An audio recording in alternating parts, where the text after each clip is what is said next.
All right, we're back again, man, and this is a brand new episode, a brand new platform. This is Big Mouth Media, sponsored by Positive Productions, which is a film and a multimedia company. And I am your host, King Jacob. And tonight, I have a very, very, very uh, incredible, amazing guy, who's been in this music entertainment business for quite some time. And so we're going to chop it up about how long he's been in. And so I just want to welcome, I'll just let him introduce himself. I'll give him them honors. You know what I mean? uh, what's up to everybody and anybody who's watching? My name is Pudgee the Fat Bastard, and I'm a longtime hip hop artist, born in Harlem and raised in the Bronx. So, yeah. Okay. So we're going to get into it. So for those who don't know you, man, let's go ahead and chop it up about when it started, where it started, and and how you was able to get that traction, to stay in the business. It's such a maze, right? When you talk about where it started, because I can't even pinpoint. I can tell you I started writing rhymes after I heard UTFO and Roxanne Shante battling. I heard Roxanne Shantae's comeback, and then I heard all the comebacks after. And I just like the sarcastic, kind of bravado that hip hop was presenting at the time. You had Cool Mo D and Busy B, you had people battling. And I felt like it gave you a reason to write. Even now when I think about it, sometimes you need a motivation to make a song. It takes a while before you get into the comfort zone where you can just write about what you feel, what you think. Sometimes you need a target. So at that point, hip hop sparked an interest, and I started writing rhymes. And the journey was a lot of twisty, windy roads with ending back up at square one or going in a circle twice. It was crazy. I wrote for the Ghetto Girls. They did a response to My Man's Playing Tricks on Me by the Ghetto Boys. And I didn't write that record, but I wrote a lot of songs on that album. And Grandmaster Flash, I was signed to him after Essence, rest in peace. This female Essence, she was on the New Jack City soundtrack. She introduced me to Grandmaster Flash. Grandmaster Flash signed me, and we were recording in his studio. And then he had an opportunity to work on Roxanne Shante on her The Bitches Back album. And he asked me to write 2 songs, so I wrote one called Money Ain't Everything and Gotta Be Free. Gotta Be Free ended up on the album, and that's when I kind of realized you can do something, but I didn't get the money from it that I thought I was going to get. So after a while, I severed ties with Flash, and I started looking to make my way. There's so many things that happened in the middle, the recording and things that I don't remember because it's just part of the journey. But I know that my cousin introduced me to Clue and DJ Clue, and we started doing mixtapes. And that became a street buzz that I didn't know was going to happen. Like everything I've done for the love. So I could say for me, those are the 2 places where I felt like hip hop started. For me, the writing, first my father bringing home the Sugar Hill Gang record, then me writing for Roxanne Shante after hearing the battle, and then me working with Clue and doing the mixtape circuit. And he was the first person to put mixtapes on mixed CDs. So that was then, I may be dating myself. But yeah, those are the moments for me that I realized that we were doing something. We were part of a culture. We were part of a movement, and it wasn't just you in your home with a projected vision. It was really, we were hitting a target, and we were actually making steps towards a career. Yeah. Right. Okay. So, just to rewind back a little bit. So, when did this start?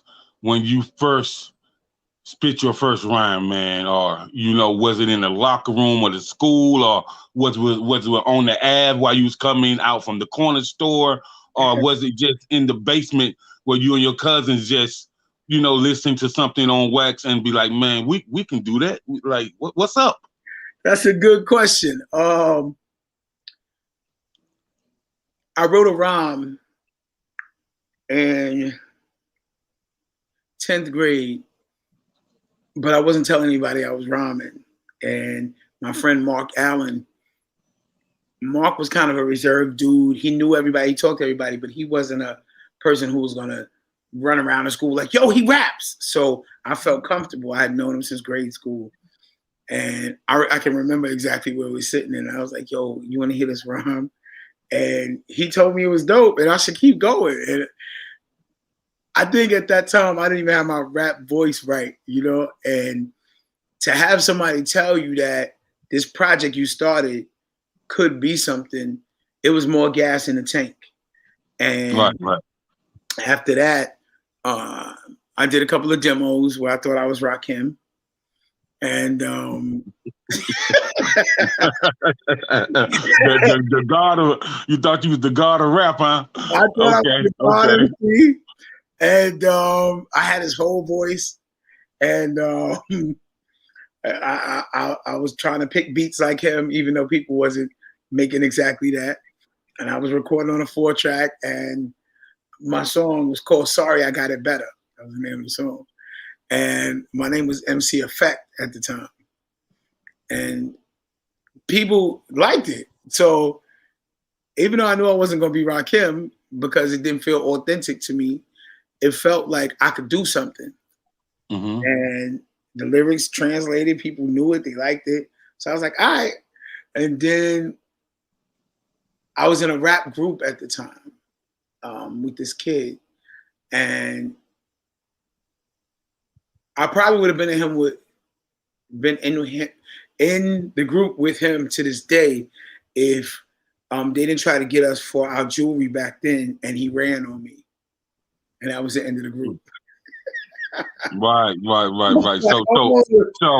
So he left you on stuck, and so you had to cut him off. It was 12 people with bats and machetes who wanted the jewelry, and they didn't get my jewelry, by the way, but he ran off, and that was God saying, nah, he ain't no Run DMC here. It's over for that.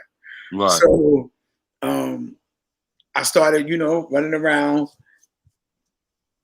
rapping for people. And to get right to your question, I think one of my biggest moments was when I was rapping at Skate Key.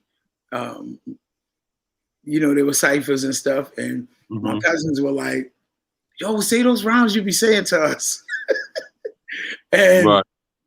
I was like, what? Like that? I'm not these people. They be out here rapping. And so when I said the rhymes, everybody was going crazy. I was like, okay, and then right. That for me was another indicator that there was something there. Right.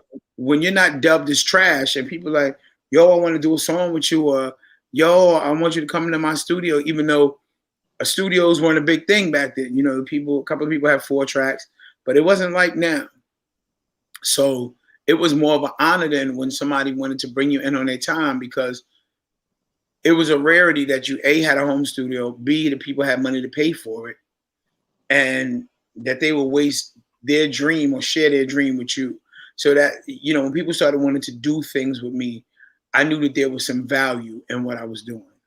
Right. So now, in that area that we're talking about, because you mentioned Rakim, and so if you mention Rakim, you got Rakim, you got Big Daddy Kane, you got Karis One, you got 3 Times Dope, you got Just Ice, you got the leaders of the new school.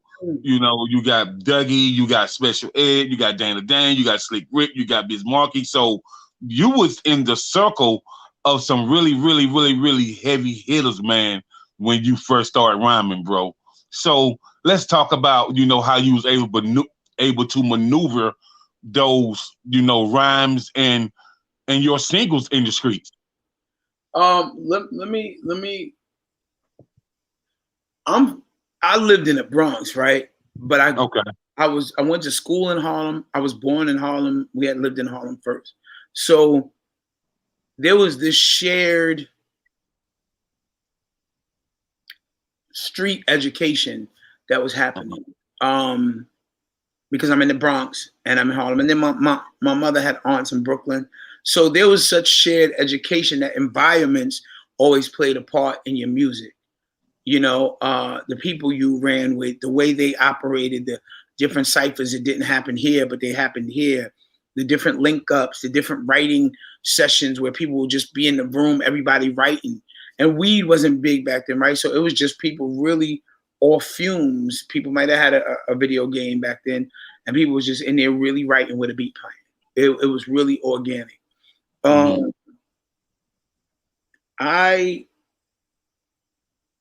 have to say that where I was raised is an integral part of why I became the artist that I became.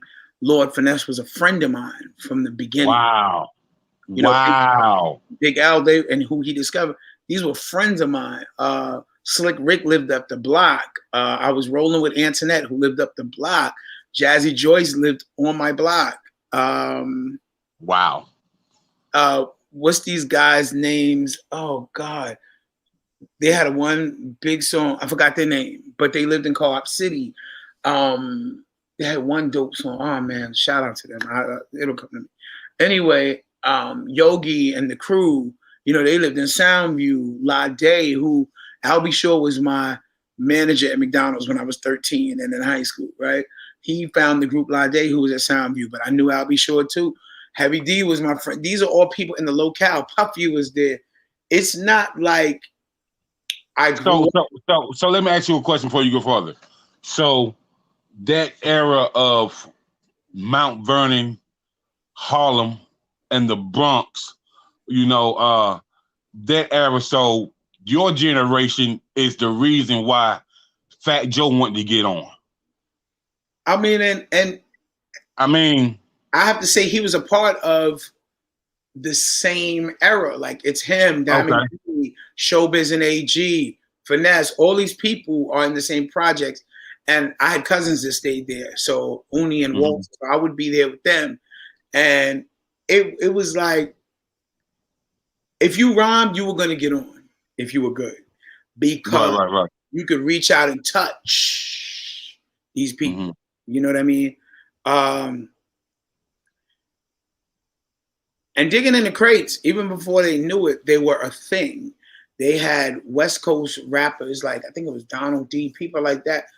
And the King T, there were people that were paying attention to this movement that was happening. And I remember being at Finesse's first video in the castle and saying, I can't wait till it's my turn.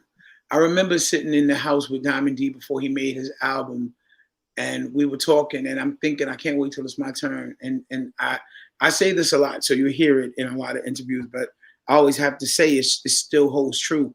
Diamond D said to me, no one's going to help you because you're better than them.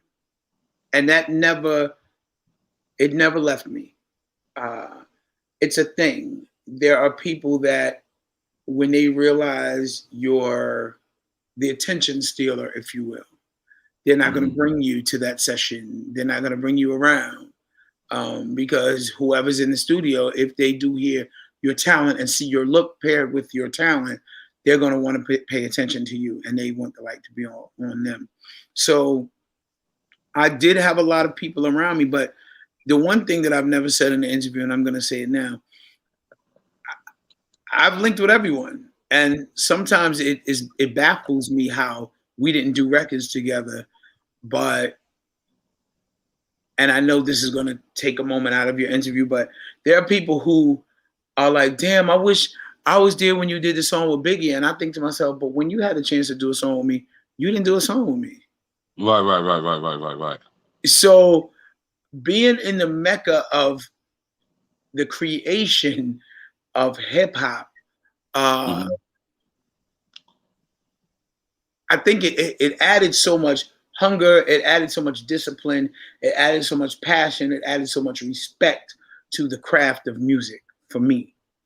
It put me in a place where I had to, because people say they don't seek approval, but I wanted approval from my peers. Everybody is a Mark Allen to me.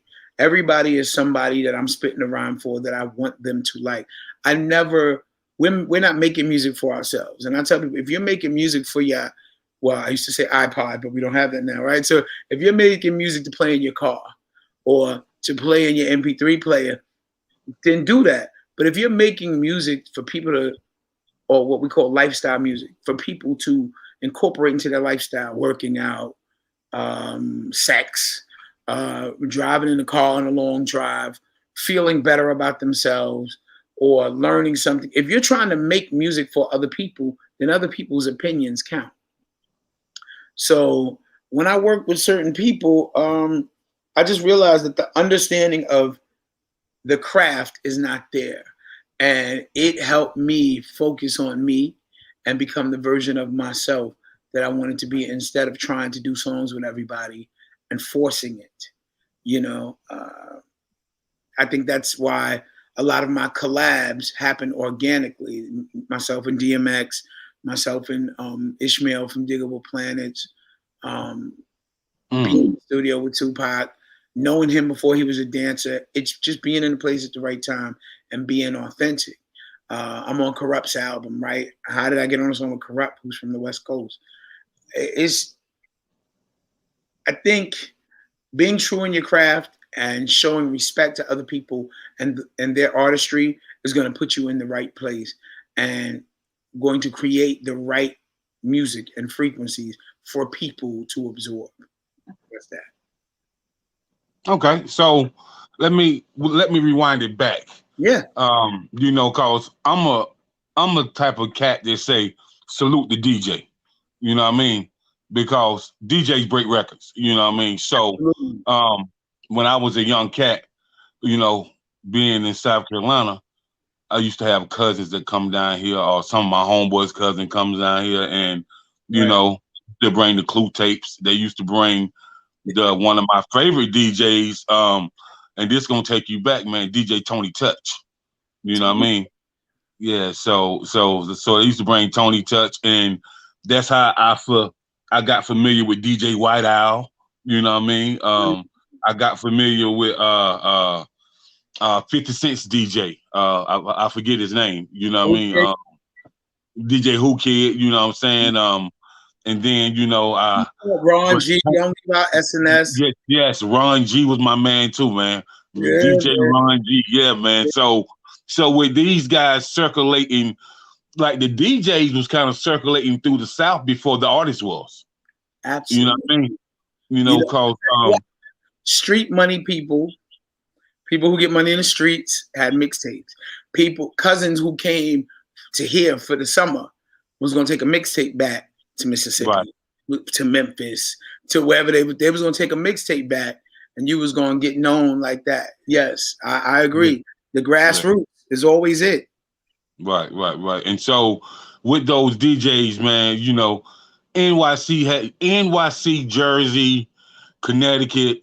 I'm gonna say, man, cause I got so much family in DC, and DJ Cool was a cat that, you know, that worked with cats from DC, New York, Philly, Jersey, Connecticut, Boston, you know, and a lot of those cats in the DMV go-go era, like the Red Essence EU, they really connected with cats up north because they would do remixes to the cats from North songs. Right. And so with all that DJ, all those hot DJs in their era where you was moving through the trenches, and even later on in your career, man, like who was your 3 favorite DJs to work with?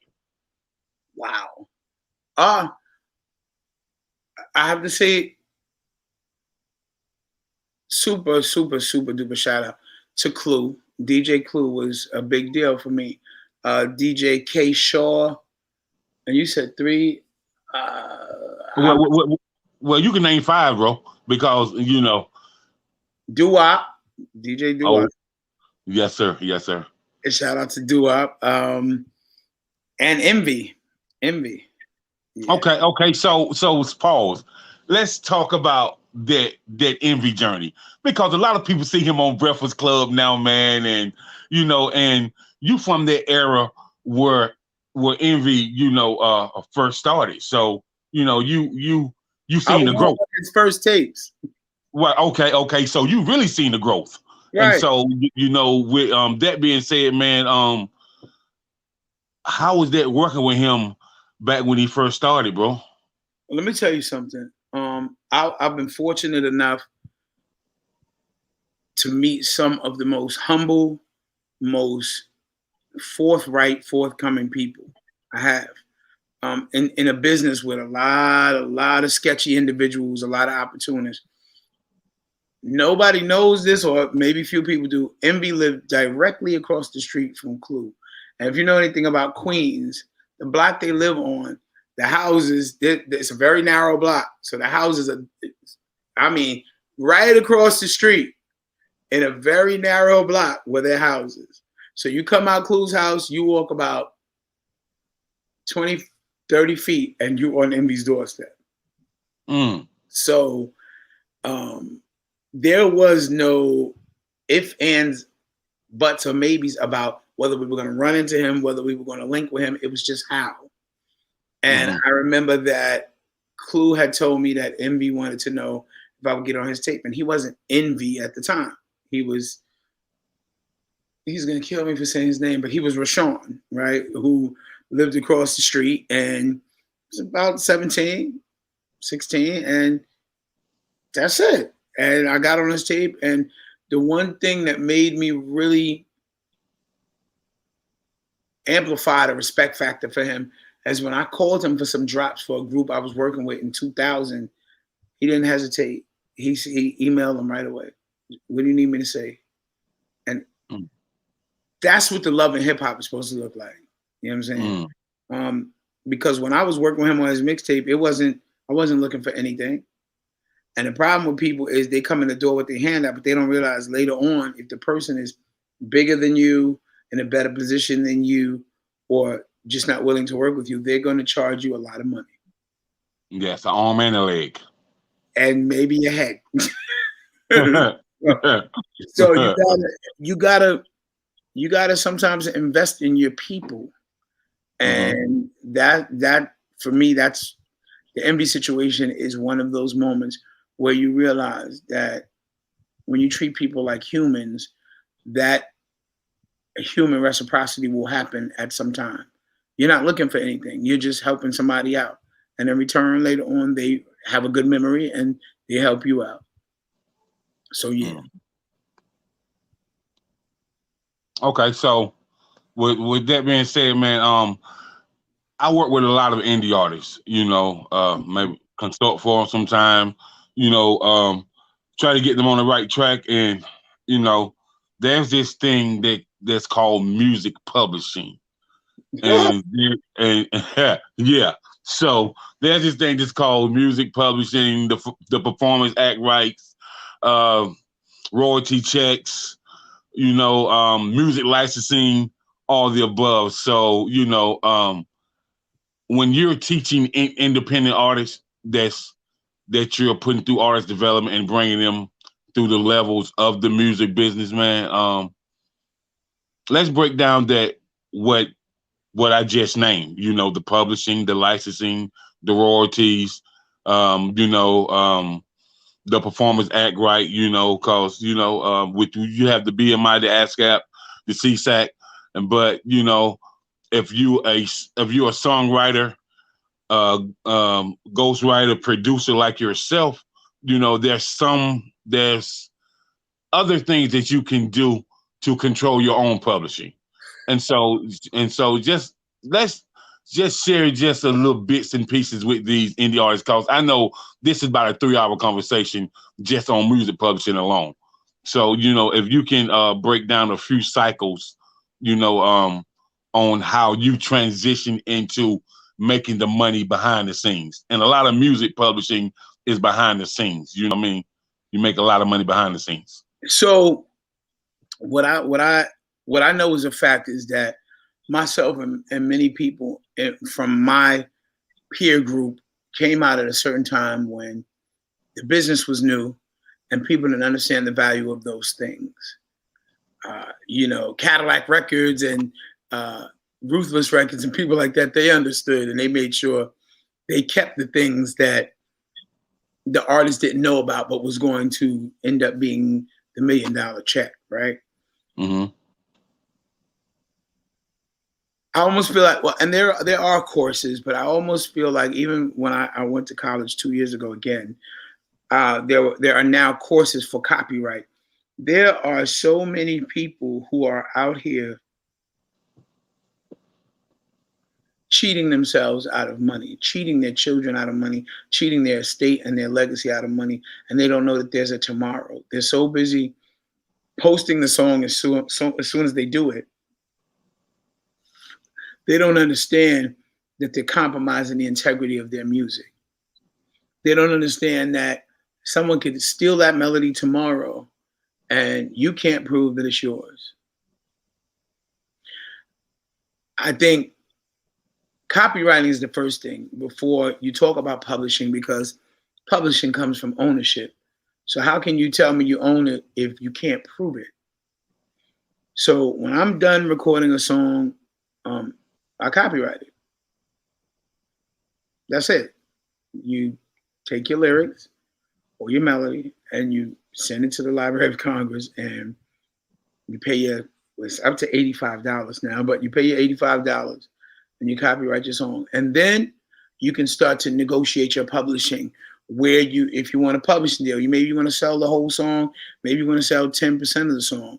Maybe you want to get a publishing deal if you write enough songs and produce, or either or. For me, again, like I said, it's a 3-hour conversation. But I think the first step for any artist is when you write a song, copyright your song. Mm-hmm. I don't care who you got to, if you believe in this song and you want to see the revenue from it, like people are like, oh, it doesn't matter because streams are 0.30 whatever percent, you know, whatever. It does matter because if the song is sampled, if it ends up in a movie, if it ends up in a commercial, there's so much money you'll be missing out on automatically. You've got, I think the funniest thing is that if someone infringes upon your copyright and you have your song copyrighted, before you even have the lawsuit, there's $150,000 fine that is applied to that copyright infringement. So whether they're going to owe you $5 million, $8 million, they're going to owe you $8,150,000 because they're automatically penalized. So you're again cheating yourself out of money if you don't copyright your song. Now I understand people are sometimes in situations where this money is so much, it seems like, oh, I don't have $85 to copyright these songs. It's no big deal. I'm just throwing it out to the internet. But there's so many people that have just thrown a song out to the internet and it catapulted their career into the megaverse, right? So they have a feature where you can copyright a group of unpublished works, which is 10 songs, and you pay $85. Why would you cheat yourself out of ownership? If it's mine, I want people to know it's mine. You get married, you give your wife a ring, right? Because you're trying to show association and ownership as loosely as I put that. Please don't, any women don't kill me. But if you're trying to associate yourself with something in the way of ownership, we need to see the legality behind that. And I think people are skipping steps. So publishing is it. You may never, ever, ever perform a top 10 song, but somebody may sample your whack song and turn it into the biggest hit and think that you didn't have your business together and you're in your sleep, and next thing you know, you have millions of dollars. It has happened. People have got to copyright their songs, register their songs with ASCAP, like you said, CSAC, BMI, Song Trust, Sound Exchange, all of the companies that police your monies and your royalties, and like you said, licensing fees. Yeah, we want to use your song for this movie. We're going to pay you $50,000. We're going to pay you $2,000 for 2 seconds. People have no idea that the songs that they hear in movies, someone got a check for, and they probably only came on when they opened the door. They opened the door and it was like, bitches got the door open. Somebody got a check. It don't matter. Right. So I think that's what we need to impress upon the people that are coming behind us. I had a situation with a person, and I was trying to explain to him. He wanted me to help him and mentor him. And every time I gave him game, he acted like it didn't count. It was unimportant. Or he tried to age me out of the conversation and say, we don't do that anymore. And I'm like, who is we and what is anymore? And when he said it, like, I'll give you the exact instance. Kiana called me and she was going to put together a radio tour for us. She wanted the press release for the song we were going to do. Young boy told me, we don't do that anymore. I said, oh, you trying to old head me? So, I just graduated honors from my school this year when it was happening. I said, top honors in my school. I did the convocation speech for the school. My degree is in media communications, press, and all of those things. So I said, we do that. Football teams do it. Lysol does it. We're releasing a new Lysol, the one that's going to stop all COVID. That's a press release. Press releases happen all the time. I said, the problem is you're uneducated and you're trying to tell me because you don't know that you should be doing it. We don't do that anymore. Of course you don't, because you're skipping steps, which is why he was like, oh, I'm dropping my new album. He was on like 4 albums. And when you go to his YouTube, it had like 12 views. So, oh, you dropping another album nobody knows about? Dope. No press release. No DJs, DJ pools, no listening session, nothing. I put it on the internet. It's going to blow up. Okay, no problem. So I do a lot of the education that you're talking about, but what I'm encountering is people think that music has changed so much that the business of music has changed, and it has not. The successful artists that you're looking at, they've taken those steps. The ones that are grassroots, and yeah, they may perform in some dives across the country, but they're not in arenas. They're not getting endorsements from Tide. They're not top tier people. They're not going to be at the Super Bowl performing, because those people have press releases and listening parties and slated releases for their single and slated releases and teasers for their videos and things that you don't even know exist, but you don't do that anymore, no problem. So it's a gap. It's a gap in the people that respect the structure and the infrastructure of the music business and respect that the people that came before them have bumped their head, and they can show you how not to bump your head. But you might want to learn what we learned all over again, which is really setting you back 200 years. Like, why are you going to want to try to go invent the car when they invented the car already? You know that whatever you're doing with those sticks and that barrel over there and cutting that thing up, people already made it. There's a tire. Why would you want to reinvent the wheel, as they say? They have a whole saying for it. But you want to bump your head and you want to act like people are old because they're older than you, no problem. So that's where I'm at. I only share information with people. This is free game. People give consultations. People do whole classes on the things that you just asked me about.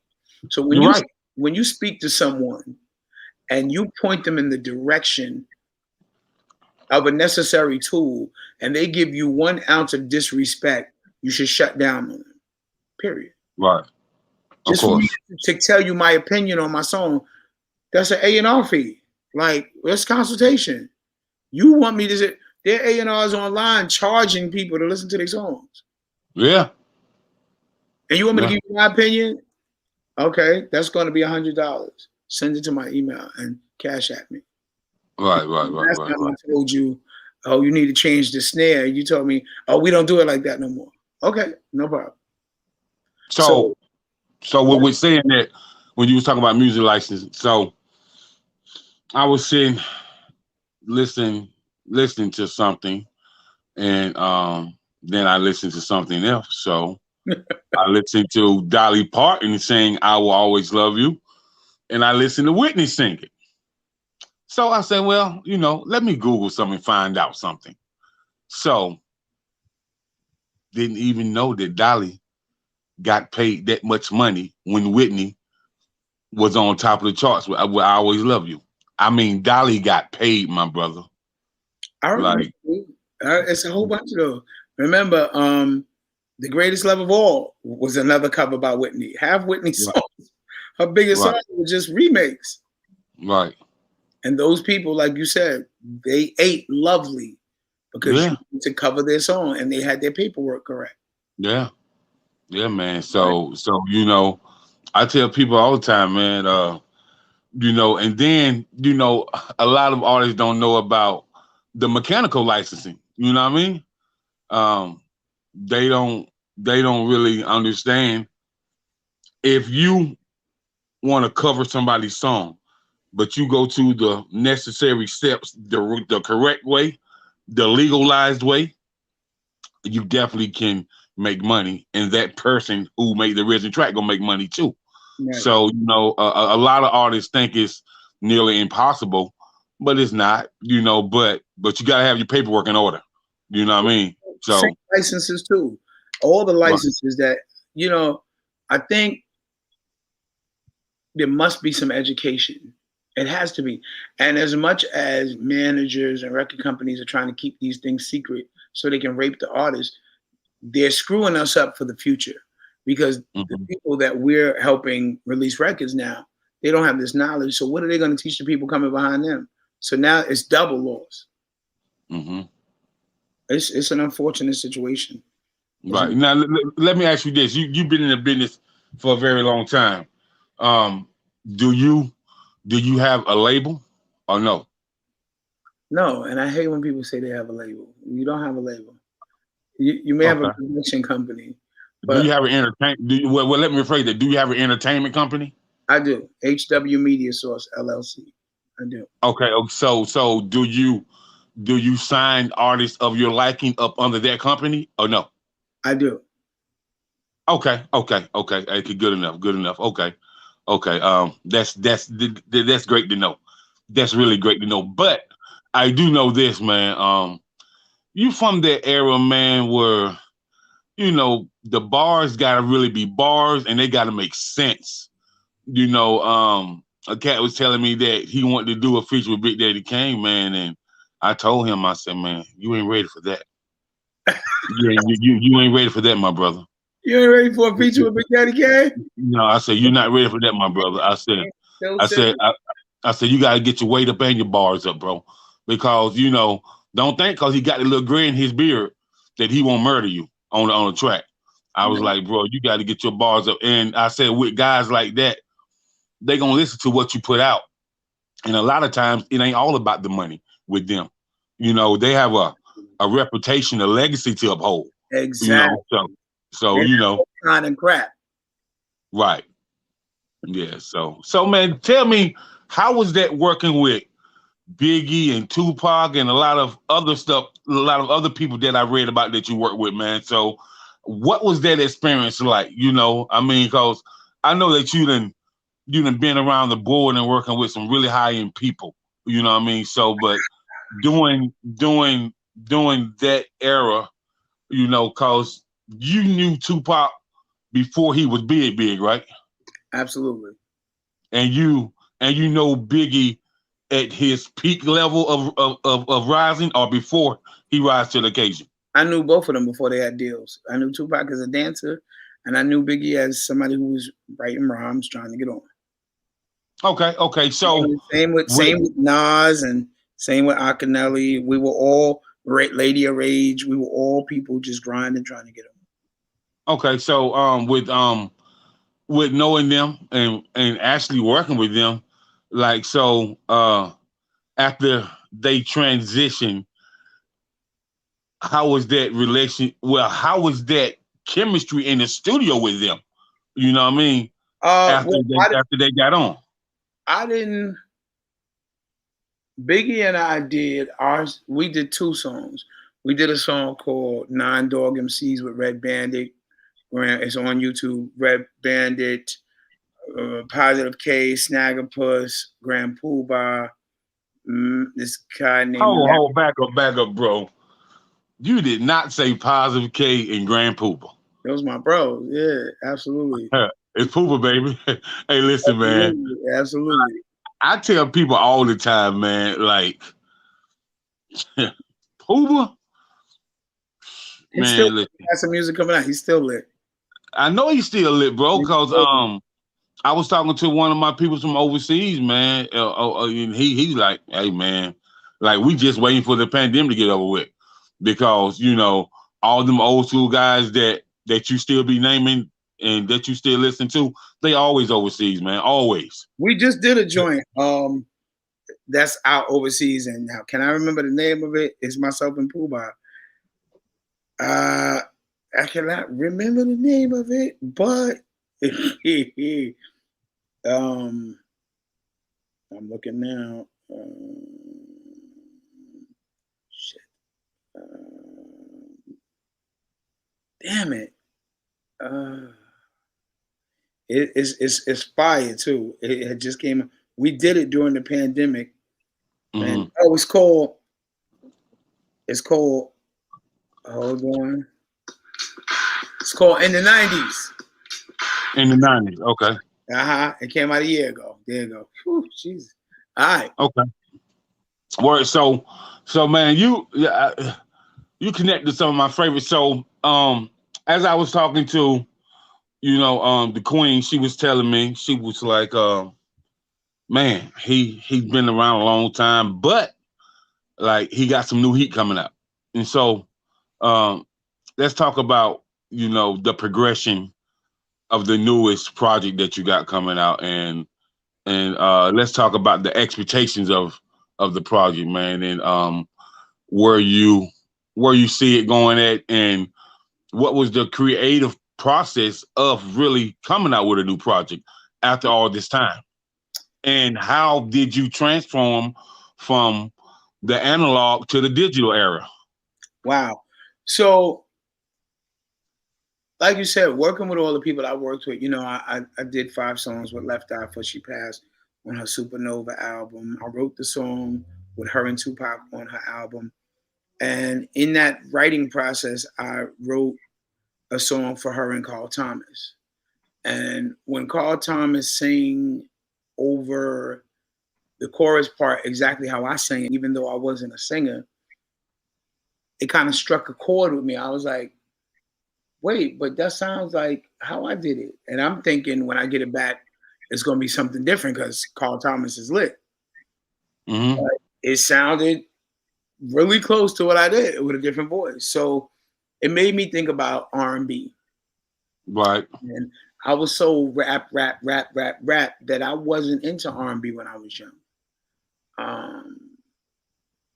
So I went on that journey, and then I ended up on Rakim's album. We did 5 songs together, 4 that's on his 7 Seal album and 1 that's on another album that he did. And I wrote a chorus on there for Anthony Hamilton. And I was like, yo, we need to get Anthony Hamilton to, do what I did on the demo. He was like, nah, we're going to leave you. And I was like, not again. So that kind of gave me it was like hip hop in the beginning. It gave me a stamp, a seal of approval.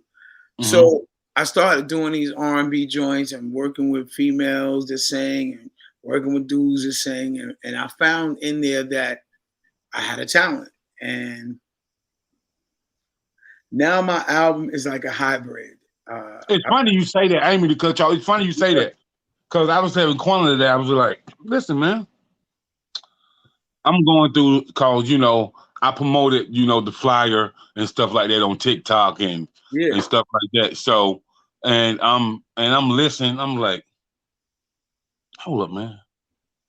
I just heard him spit all these bars. Then I scrolled down to another song. I was like, this ain't R&B too. Say, you know what? I said, you know what, man? Let me go ahead and throw this out on TikTok, man. Put this flyer with it, put the song with it, and let me throw this on TikTok, man. I was like, he must didn't know the level of R&B that he could sing until later on in his career. Yeah. I didn't know that. I didn't know. I was like, and then when you telling me that Al B. Shore used to be your manager, I'm like, because a lot of people don't know about Al B. Al B. done wrote for a lot of people, bro. But he was my manager at McDonald's, like. Right.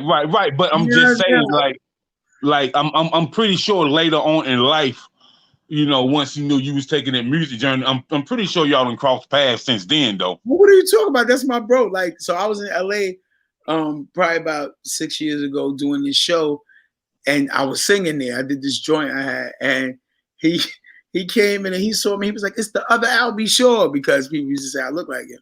So he was like, "It's the other Al B. Shore," and I was singing at the time, and I think it was a moment for both of us. So yeah, but I just seen him at the Apollo, then I seen him at something else recently. That's my bro. Like, yeah. Word. Yeah, so but that's what I tell all people. I was like, some of your favorite artists that's singing, I'll be sure and wrote some joints for them. You know what I mean? And just like I tell, and another, you know, New York guy that was my favorite back in the day, man. And yeah, I know he's chilling now, or they might be getting ready for this reunion tour. But hey, man, people don't really understand how talented Teddy Riley is, bro. Oh yeah, man. I be trying to tell the younger generation, man. I was like, when you hear that sound from Bobby Brown when he went solo, that's Teddy Riley sound, my brother. That was our Dr. Dre. That's Harlem's Dr. Dre. Like, I don't know, man. Like, woof. Yeah, Teddy got a lot of joints, man. And I said, don't be surprised, you know, because they got the new group out, the Shy, where it's Carl Thomas, Donnell Jones, and Dave Hollister. Believe Dave gonna call Teddy. You better believe that, man. Yeah, now he's a musical, and I hate. He's a musical magician because I hate genius. Genius drives me nuts. He just makes magic, man. Because music is magical. It comes out of nowhere. Dude is the truth. You know?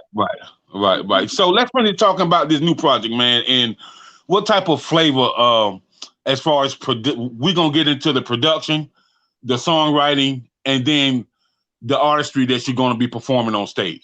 So let's talk about the production on this new joint you got, man.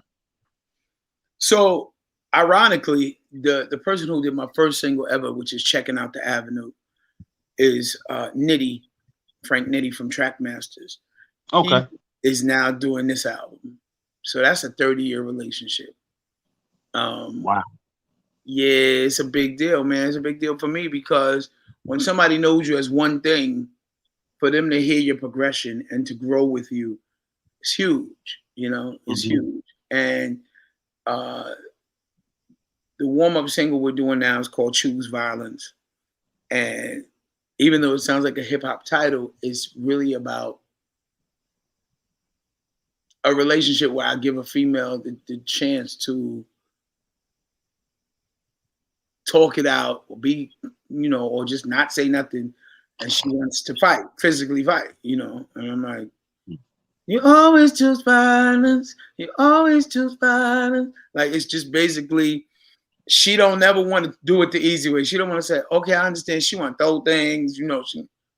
And we know those things, right? Yeah. So and overall, the projects is the working title right now is Monsters and Heroes for my project, which I have a joint called Monsters and Heroes.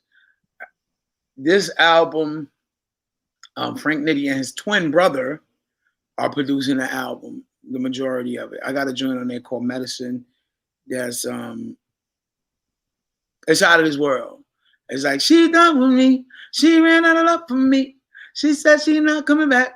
Now she ain't texting back. I never seen this type of energy. She giving me a taste of my own medicine, a taste of my own medicine. She says she don't want no gangster love. Yo, it's fire. That joint is fire. I love that joint. Word. I got a joint on there called Old Shit, where I'm talking about how the chick keep bringing up old shit, no matter. Man. like, yo, we could have been left that in the past. You bringing up old shit, like, yeah, that a lot of people like that joint. I got a joint I did yesterday. They can't stop me because they, I'm one of the people that I'm like, this gotta go on the album, and they're like, yo, right. So I got a joint called "Made Up Your Mind," and I did a joint last night called I got a big ting for you. I got a big ting for it's late. It's lit.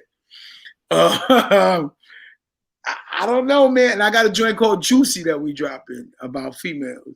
So the album is a hybrid of hip hop and R&B with a tiny bit of, I call it pop soul. I made it my own. So would you call this album more of an emo album?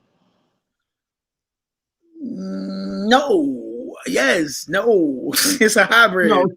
So the reason why I asked you that, man, and I had this debate about Drizzy, and I was like, y'all hate on him, man, but at the same time, man, if you ever look at my boy, legendary LL Cool J could rap, but he made a lot of emo music. You know what I mean?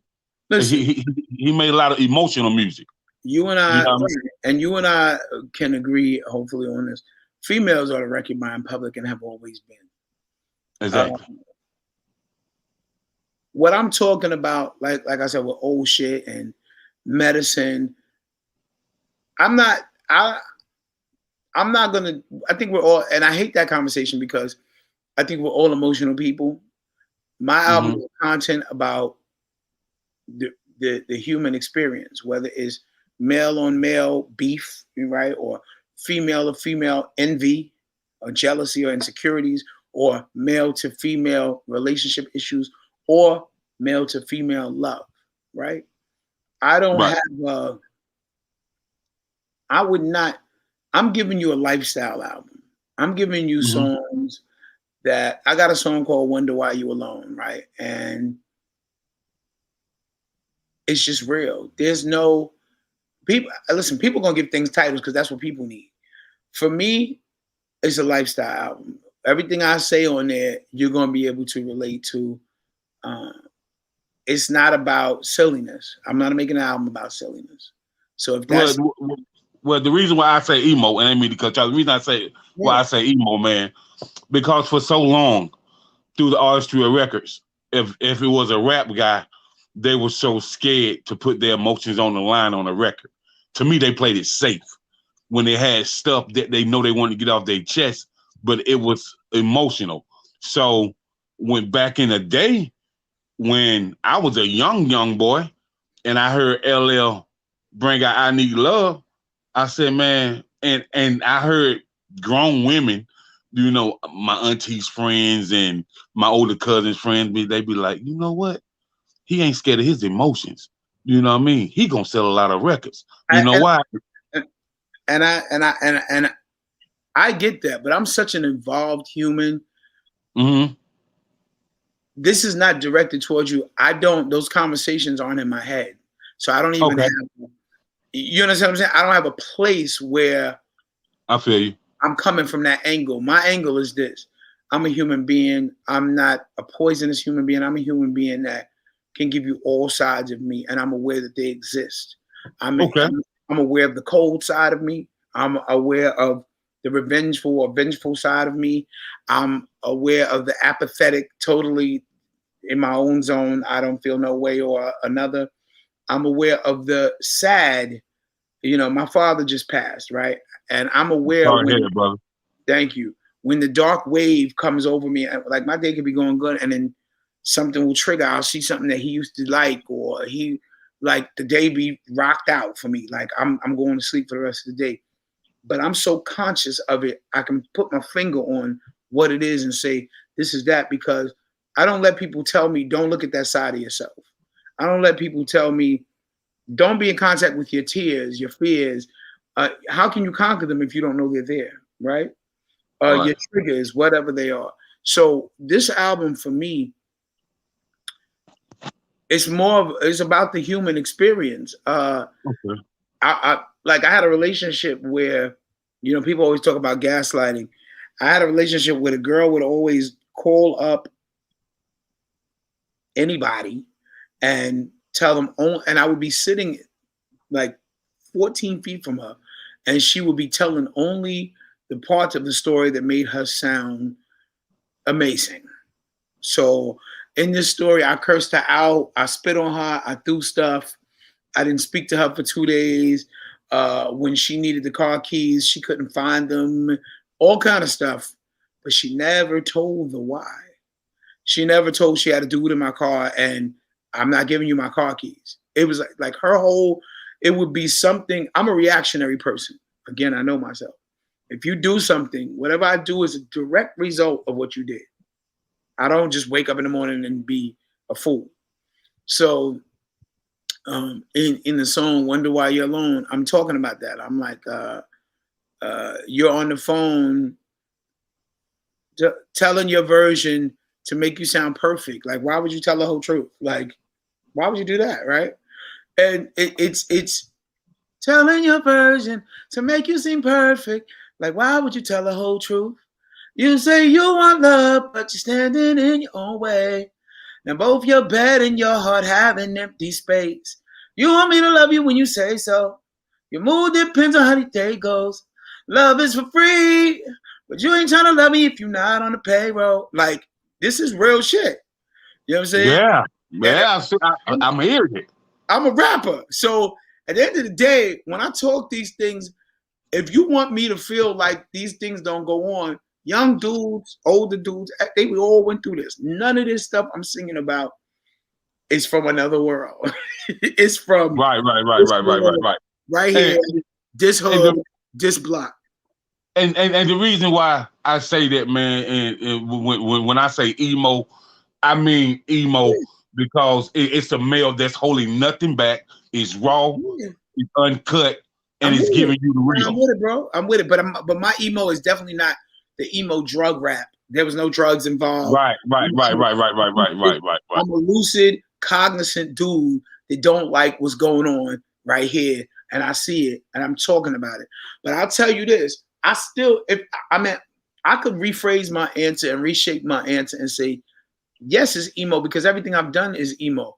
When I did this song with DMX, we did several songs, but this one song called "The World Ain't a Place to Live," we talking about the conditions of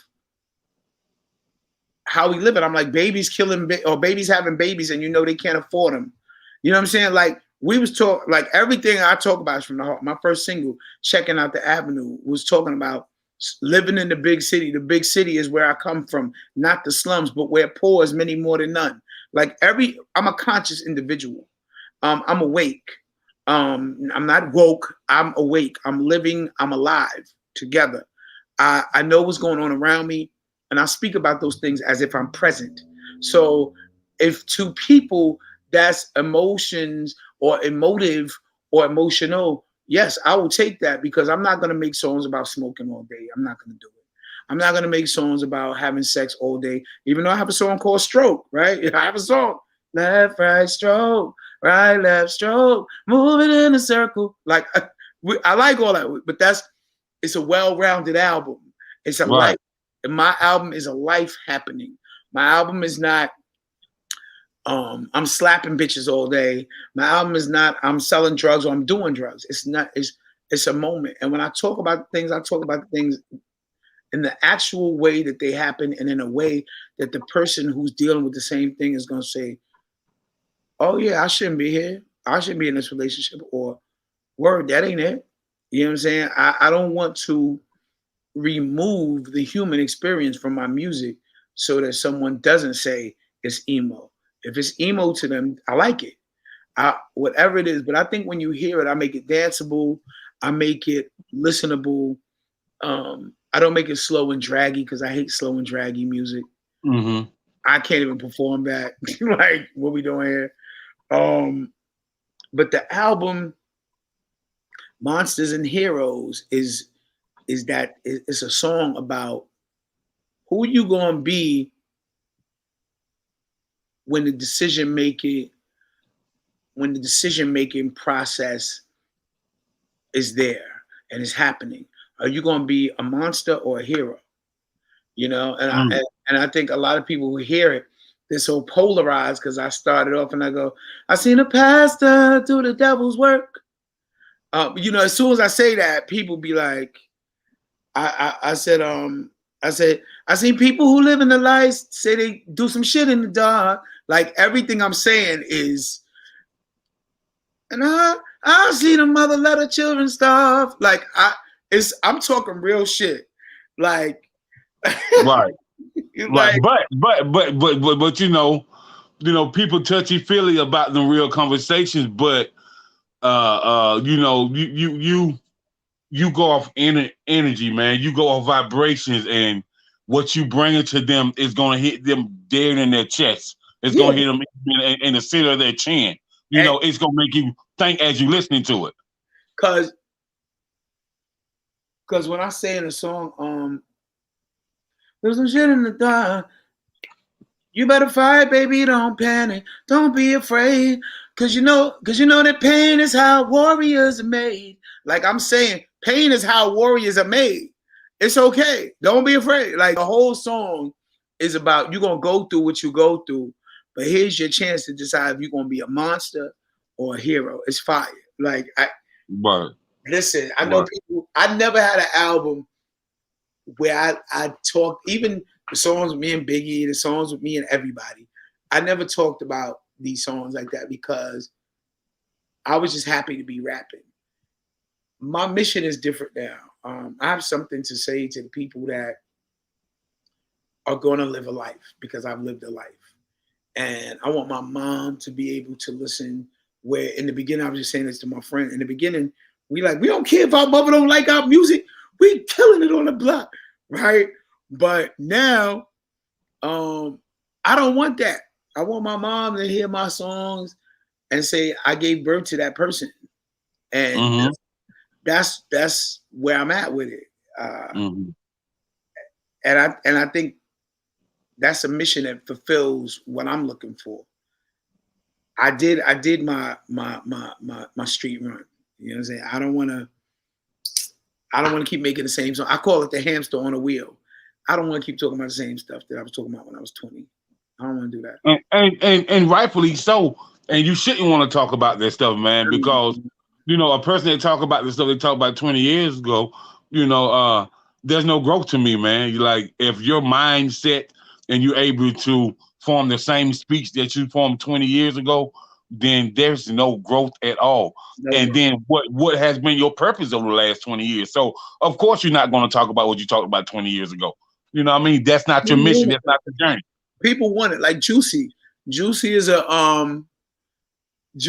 song that 26-year-old me would have made. Juicy, they call her Juicy. Tight frames on that thing, looking juicy. Like it's like the joint is dope. You know what I'm saying? Well, I mean, I'm gonna say this. With a track like that, it sounds like you definitely got to have something for the DJ to spin in the club as well, because you're an artist. That's what you do.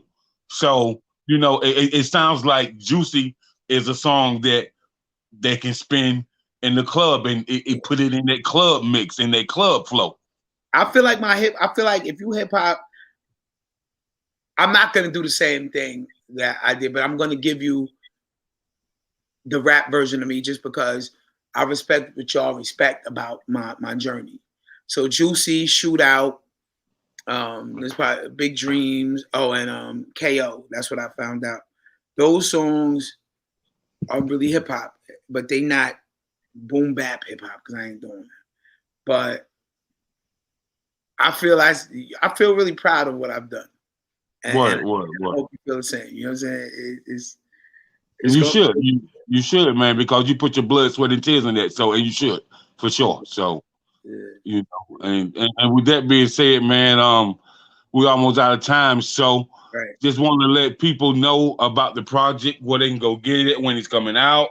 And then just tell people how they can get up with you, especially tell these indie artists how they can get up with you, you know, so they can actually learn the business. So they can rock with somebody who has been through every level of the business and somebody who can actually show them how to protect their career. Ooh. You know what I mean? So, you know, I'm gonna just let you talk for a minute and tell people, you know, where they can find you at. Tell them the date that the release of the album is going to drop, so you know they can go ahead and pre-order and whatnot. I don't want anybody to. I want them to grow with me. So what I'm doing right now is I'm asking people to follow my journey. I'm gonna give you what you want little by little. You know, you like to eat every day. I'm gonna feed you in that way. I'm not gonna give you a buffet table and say, "All right, it's Thanksgiving, we out." I'm going Okay. to continue to feed people. Monsters and Heroes is going to be the project. Choose Violence video is almost done. There, you can find me at Pudgee the Phat Bastard pretty much everywhere. PUDGEETHAPHATBASTARD. On Twitter, I'm Pudgee the Phat, which is PUDGEETHAPHAT. And again, I'm Pudgee the Phat Bastard everywhere else. I'm doing a dope project with my artist Pyrex Platt. We have a song called DIYM coming out, which is Dick in Your Mouth. And he's got a lot of joints out on YouTube. Silver Lining, I'm on that. Man Down is one of his singles. And I'm working with a female named Essence from Queens and Sweet Tea, the legendary MC. So if people just rock with me and they follow my Instagram, they follow my Twitter, they'll be able to grow with me, because that's what I'm looking for. I'm looking for feedback. I'm looking for growth. I'm looking to build a grassroots family, not just throw some records at you. You got that going on already. I got a joint Ola that's out streaming right now. I would, and Papi Chulo. I would love y'all to go check those out. But my direction changes all the time. I don't just drive down one road. You know what I mean? I'm on the map. You know what I'm saying? I'm trying to leave marks all over the world. So if you like reggae, might have one of them joints. If you like bachata, you might hear one of them joints. Calypso, real hard hip hop, drill music. I think you're gonna be impressed. So follow me, Pudgee the Phat Bastard. And if you lit and you want to collab, please send me a DM, because I'm always looking to do something with somebody who got some new talent that's fire. And so if these artists want to submit their music to you, as far as maybe wanting to get with you and get with your label, Right. Your entertainment company, excuse me, how would they do that? Would they just hit your DM as well?